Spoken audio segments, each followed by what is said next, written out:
Welcome to Buckeyes Tomorrow Morning for Friday, April 12th. I'm your host, Tom Orr. The Akron game in 141 days. The game against Michigan in 232 days. The Ohio State spring game is tomorrow. Forecast still looking good in Columbus. We will be out there on Saturday. We're also going to be at the Horseshoe on Friday. Buckeyes going to have a little pre-spring game scrimmage. We will be there on Friday morning. No cameras, no video allowed inside that scrimmage.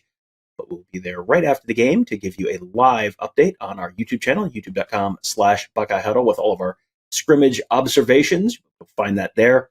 So you can have that to look forward to. Make sure you are subscribed to us on YouTube, youtube.com/Buckeye Huddle. Hit that little bell so you get notified.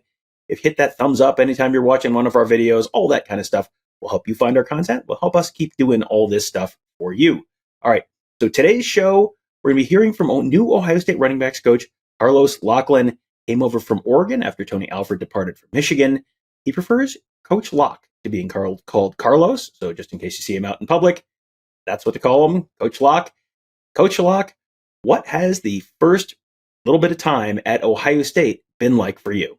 I'm pretty excited. This has been a journey. I'm pretty sure most people read about my story since 2017, getting into college football.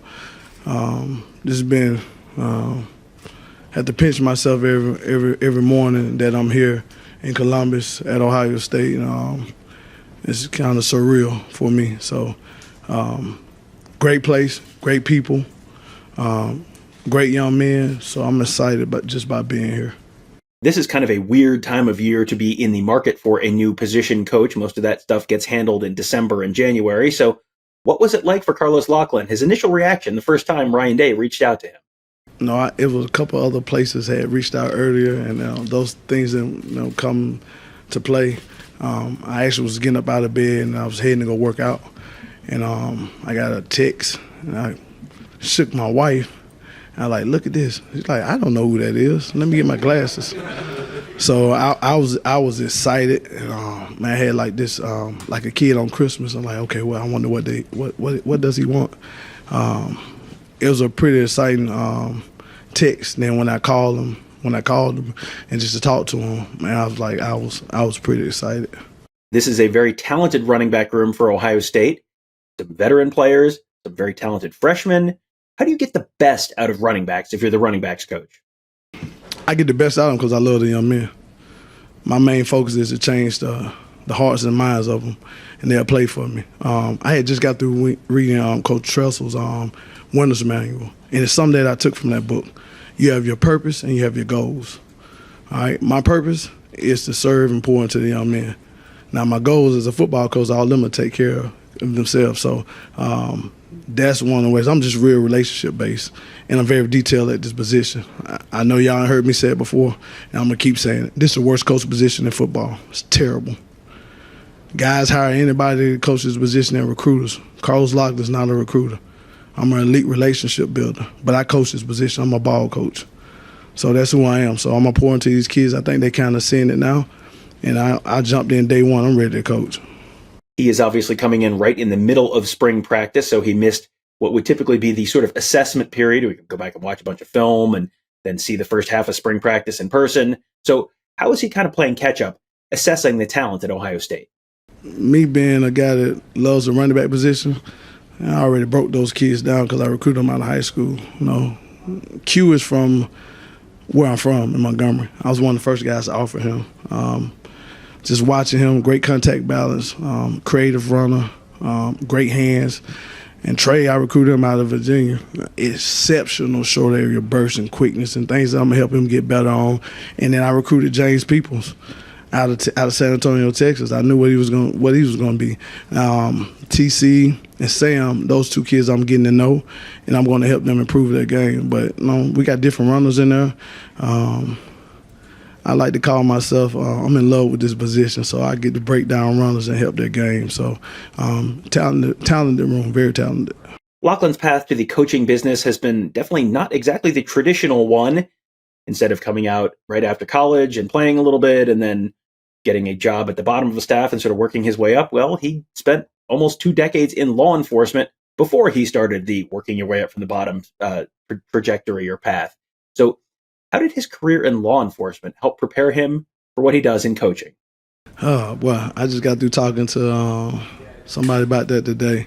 When I first got in this profession, and I got my own room in Western Kentucky, I was asked, no, how was I going to be able to handle my room. I said, man, I had a pod with 51 inmates. You talking about me having got 6 or 7 guys? Are you kidding me? I'm talking about me having to do traffic stops or going on domestic, violence calls. It's simple, easy. People want to know that you care. Also, you got to have a certain demeanor about yourself. So when I walk into a room, it's the reason why I go train every morning. This is when it's the same thing when I was a police officer. You look a certain way, kind of deter people from doing certain things. So that's why I go train every morning. I'm going to look just as good as my boys look. So it helped out a lot, in other words. One of the things that you will see Locklyn say if you go watch other interviews or if you read other articles about him is that the running back position is one of the worst coach positions in football, maybe the worst coach position in college football. So why does he think that? I'm not gonna say revolutionized. There's some good running back coaches out here. Everybody's different. There's some great coaches out here. I just want the head guys who sit on these jobs to not just hire guys. All coaches on your staff should be great recruiters, not just a running back coach. We coach the position. We develop players as well. I just want the coaches to realize, hey, you know what? Let me look and be thorough about this guy that I'm hiring for the job. Is he teaching the position? Is he developing the position? Because you're not going to hire anybody to just coach quarterbacks, are you? Well, it shouldn't be like that for the running back position either. And I'm only passionate about it because I played it. I love it. So it's the only position I want to coach. Could I coach other positions? Yeah. I played DB in college too. But I love the running back position. So I just want to see it coached well. Locklyn does not view himself as purely a recruiter, and he's had some success on the recruiting trail for sure, but Brian Day has made it clear, he wants Locklyn to develop the players in that running back room, get those guys going. So how is he going to do that? I think he did his research on me.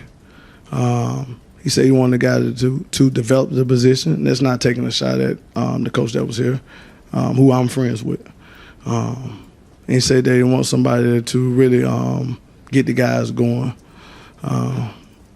I can only be me. And I told him that, Coach, I'm going to be me every day now. Because, see, my mindset is when I step in this building, I got one mindset. That's to do my job so well that the living, dead, or unborn can do it any better. So when I leave it, that's what my mindset is. Hopefully I'm here for a long time, but only God knows that. But that's my mindset. Every day I step into the Wizard Hayes Center, that's my mindset. I'm going to do my job so well that the living, dead, or unborn can do it any better. So that's what my mindset is. And finally, you had a perfectly good career in law enforcement, probably had getting close to pension time, all that kind of stuff. What made him decide to leave law enforcement and really start at the very bottom of the college football ranks? I'm gonna share this with you all because I know a lot of people may not know this. When I first got to Memphis, that's not the first school I went to try to work at. I actually went to a small liberal arts school there in Memphis called Road College to try to get on their staff. I was told I didn't have enough experience. I need to go back and coach high school. I think at that time God was telling me I was thinking too small. The decision for me to get into coaching football, that was God's decision. Because this is just an extension of my ministry to pour into people. So me getting out of law enforcement, I enjoyed my life in law enforcement, but I knew I could reach more people by me being able to coach ball. I want to be a bridge builder. I want to help out young men, not just young men, but the coaches that I work with, help them achieve their dreams and their goals. So that was part of it. Locklyn, definitely a very interesting interview subject, very non-traditional path to the position he now holds.